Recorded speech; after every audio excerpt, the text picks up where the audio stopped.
यह कहानी है एक ऊंट और लोमड़ी की, जिसमें लोमड़ी ने ऊंट को धोखा देने का फैसला किया।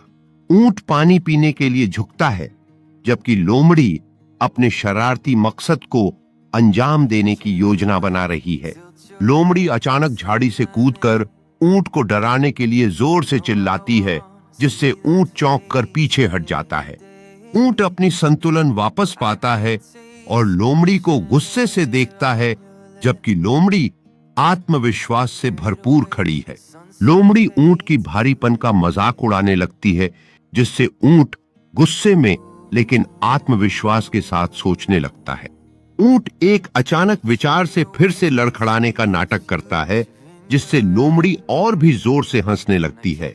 ऊंट तेजी से पलटकर लोमड़ी पर पानी छिड़कता है, जिससे लोमड़ी चौंक कर भीगी भीगी रह जाती है। भीगी हुई लोमड़ी ऊंट की तरफ देखती है, जिसमें आश्चर्य और उसकी चतुराई के लिए प्रशंसा दोनों का मिश्रण होता है।